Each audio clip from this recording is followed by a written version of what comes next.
Saya punya mentor dalam pemerintahan, namanya Jokowi. Seseorang yang dicap pelongo-pelongo, seseorang yang dicap tidak pintar, dengan badan yang sangat kurus, yang pada saat mau maju Pilgub DKI, beliau punya seragam Satgas dengan dipoto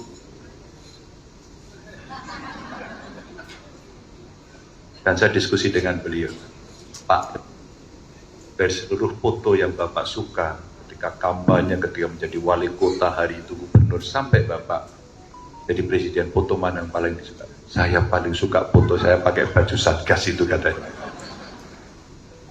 Yang saya rasakan Bapak Ibu, dengan kultur kami sebagai orang Jawa, orang Solo begitu, melihat, silahkan hina saya habis-habisan, silahkan kamu caci maki saya habis-habisan, tapi langkah saya tidak akan pernah berhenti untuk memajukan negeri ini.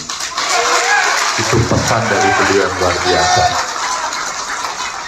Dan dengan segala keterbatasan beliau dengan stempel PKI pada saat itu, sehingga dia harus kalah dalam beberapa tempat dan kontestasi, ada kata menyerah. Bahkan di daerah yang kalah, cinta beliau diberikan habis-habisan pada daerah yang kalah. Saya belajar Bapak Ibu. Keberanian untuk menunjukkan bahwa Indonesia mesti berdaulat dalam bidang politik, dia tunjukkan mobil khusus dalam politik ekonomi.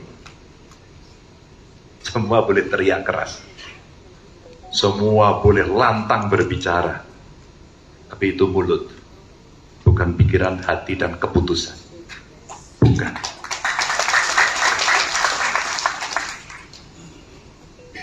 Bung Karno jatuh, didahului peristiwa 65. 66 terjadi pergeseran, pergantian kekuasaan dengan Super Semar. 67 Undang-Undang Penanaman Modal Asing lahir. Kurang lebih 68, 69 Freeport berdiri.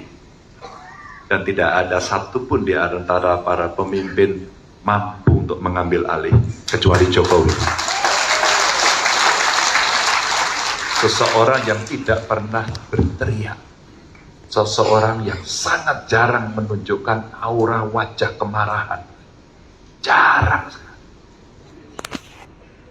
Tapi dia memutuskan dengan pikiran yang jernih, dengan muka tersenyum, tapi diambil secara keseluruhan. Bapak Ibu, itulah nyali sesungguhnya. Itulah nyali sesungguhnya.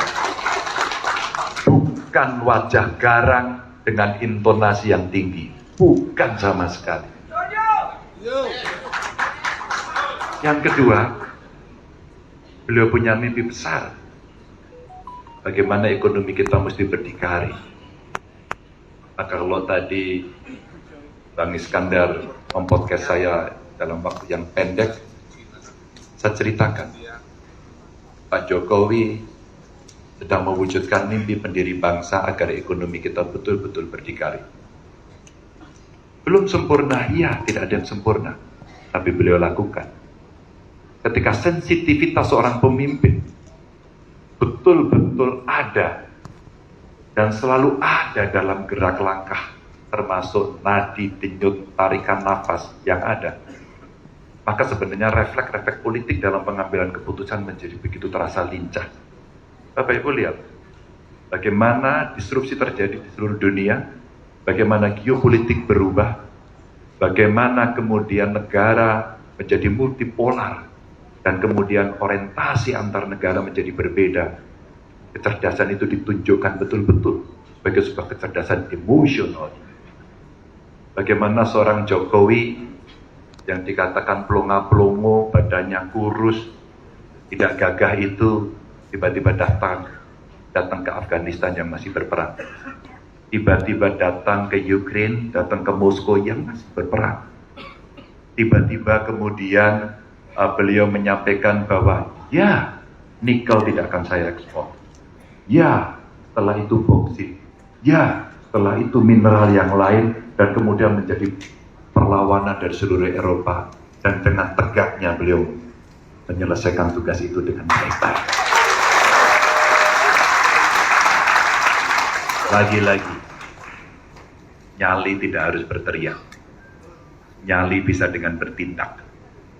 Tapi Bapak Ibu, kalaulah kemudian kita masih direcok dengan urusan apa agamamu, apa golongan, apa sukumu, apa rasmu, maka mimpi besar di atas sana itu akan diaborsi oleh isu-isu ini. Yakin saya itu. Terima kasih sudah nonton. Jangan lupa like, subscribe, dan share ya.